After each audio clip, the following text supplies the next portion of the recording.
Hey everybody, Adam Savage, and I am on the Hornet on San Francisco Bay, a legendary aircraft carrier with Anthony. How are you, sir? Hey, good to see you. One of my favorite things about touring around here is how many shops there are and how many active tools there are being used on this ship. I didn't expect that. Tell me where we are right now.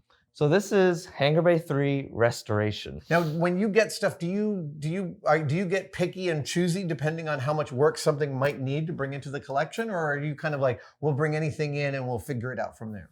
That is where I come in. I tried to let you finish, but I'm like, that's my bread and butter. So we have limited resources, we have limited people, we have limited money, limited everything. So we have to be really picky and choosy. Gotcha. However, there are finite materials that we are looking for. Right. So if they only exist in a certain state, that's all we can get, and we have to do that work. Totally fair. There's a balance. Listen, just before we end this video, I just want to know, is there like something really specific you guys might be looking for that, like, if this video goes out, someone might be able to help you find?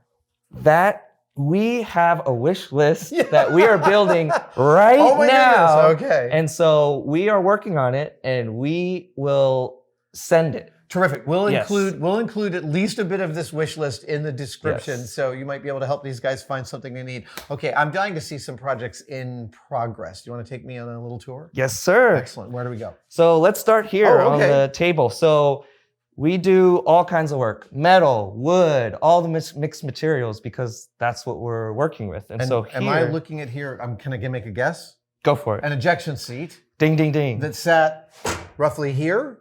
Was this where the instrument panel is? So this is the seat, and it flips over, and this goes up. Oh, this and then is it slides down. Oh, so this is the ejection seat's ejection site. Kind of rail system. Oh my God. Yes. So there's a rocket in the back there, and this guides it out of the plane. Yes. So this is for the F4 Phantom, which we will see. Amazing. In a little bit. And so you guys aren't trying to restore this to functional. We can't do that. No, obviously. But what is the goal here with a restoration like this? So the goal here is to make the plane, which is what this project is, more complete. Right. And that includes the cockpit, that includes the exterior, the interior, because that's kind of the goal, is to make it how it looked. Right. Now, I one of the very first things I bought with television money was a A7 Corsair ejection seat. And I then went, because I'm a completist, I went to extremes to actually fill the survival kit with all the correct stuff because I wanted it to be replete. Do you guys end up doing that kind of stuff? Yes, we tend to. It's sometimes it's like you don't see it, but you know it's there. So you are completionists at times and want it to. I kind of sometimes have to be the one to go, do we need to do that? Because sometimes you have to put the cold shower. I'm sorry, but I have to think of a bigger picture too as well. I want to have fun too. So these parts will go into the Phantom 4 display. Correct. Okay. It looks like they're fairly far along in the restoration process. Yes, am I right? That one is pretty much almost complete. Okay. So we'll do a tour of beginning, middle, and kind of towards the end. Lead on. Let's go. Yes. Wow. Okay, so you were explaining this is at the very nascent stage of restoration. It has not yet been restored. As you can see, yes. Tell me what this is. So this is a Sprite helicopter. It's on loan from the National Museum of Naval Aviation. Okay. So we are the caretakers, but it's technically a loan, so it's that interesting dynamic. Are you guys going to do a cosmetic restoration of the paint job? Yes, it's going to be a full restoration. A full restoration, yes, okay. Yes. Yeah. Okay, so when something like this comes in, what's the hardest part about assessing what might be needed? I have an easier job here because our air group team of volunteers is really good at what they do in terms of assessing the aircraft or the helicopter, helping to correct issues with the craft. Do they travel to the site where the craft is and come up with a sort of condition report about what they can expect during the restoration? That is ideal. I see the way you phrase that. Lets me know that it doesn't always happen like that. Yes, and all of these have been here for many years. And like we mentioned previously, the newest aircraft, F-18 Hornet, came in April of 2025. The previous one was the F-14 in 2009. Okay, so it typically doesn't happen very often. Okay.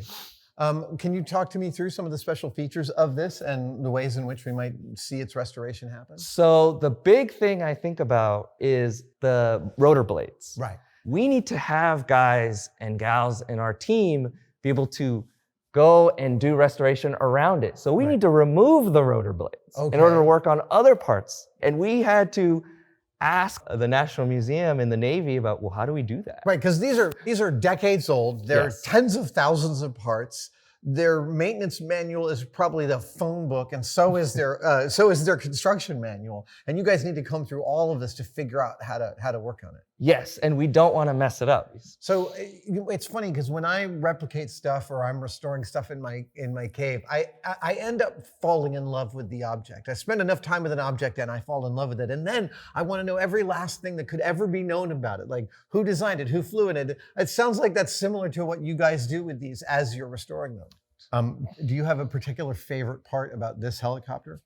The connection I have really closely was getting the manual for the rotor blades. I'll bet. So that kind of research, that kind of reaching out to the Navy and the National Museum. And you got to ask for something you don't even know what its title is. Yeah, and it's really like you have to become an expert and dive into it. Yeah.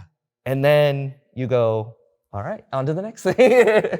I'd always think of this process as Rumpelstiltskin, because as soon as you can figure out the correct name that someone needs to know, you've broken the spell and you can get what you need. And there's like an aha moment where you go, wow, I really understand this way more, and I hope everybody else gets to really That's when you enjoy. pause the movie to tell the people assembled, okay, there's this thing you don't know about this. Yeah. And so here This is is the a project. capsule. Yes. Oh, ooh. Ooh, what, this is beautiful. What is this? So this is a Gemini boilerplate that we're going to make it into an interactive. Oh, wow, the public's gonna be able to sit in this. Yes, yes. And that is a whole project in itself to make sure it has a cradle, it's on casters, it's safe for kids and the public to enter and exit into.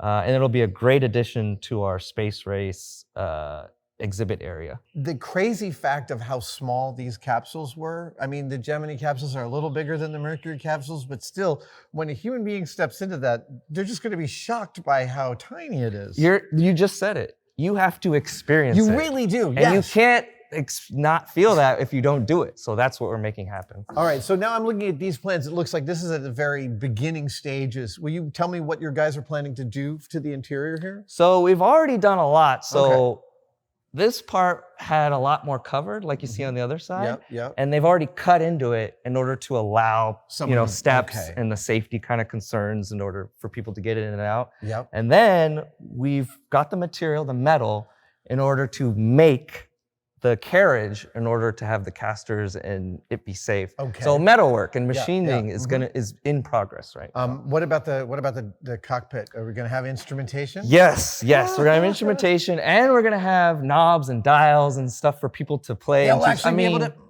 Come on. Yeah. That's what you want to do, right? So you can turn a button and, exactly. and light up a light. Exactly. I love that this strikes me as a fairly ambitious project. Yes. Like you said earlier, sometimes we shoot for the moon, right? Yeah. Because we have to in order to get people here and engaged and have good learning experiences. All right. Tell me what this is. So this is an aircraft that's at the end of its restoration. Amazing. How long has it been under the restoration care? A little under 2 years. That seems like a pretty accelerated schedule. Tell me about how you guys obtained this. So this is on loan from the National Museum of Naval Aviation. Okay. And it is the last F-4 Phantom that was operationally and launched off an aircraft carrier. It's the very last one. Mm-hmm. Oh, that's so cool. I have to say, as someone who grew up building airplane models, it's so funny to me to see these things so large when I spent so much of my childhood putting these tiny little pinky-sized decals on. And I was here when the air group guys were putting these on. And that finishing, it's just so rewarding. And to go through and see that process of sanding, to filling in gaps, to paint, to all this process that has to be done. Have you guys finished the information panel about this? Have you concluded specifically the stories you plan on telling about this ship? Not quite yet. Yeah. FA-18 took the priority since Fair. it just came in, but this will be the next one, and it'll be another update because we've been going through and updating, like I said. I'm curious about the storytelling process, putting something on display.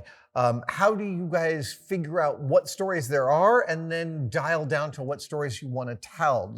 How much of the team gets involved with that? So it's very collaborative, like you said. I kind of set the tone and give it a little outline, little bullet points to say, I want to touch on this, I want to touch on this. And you've only got so many characters within a block, right? Exactly. 500 words, something so like much that. attention someone could attain.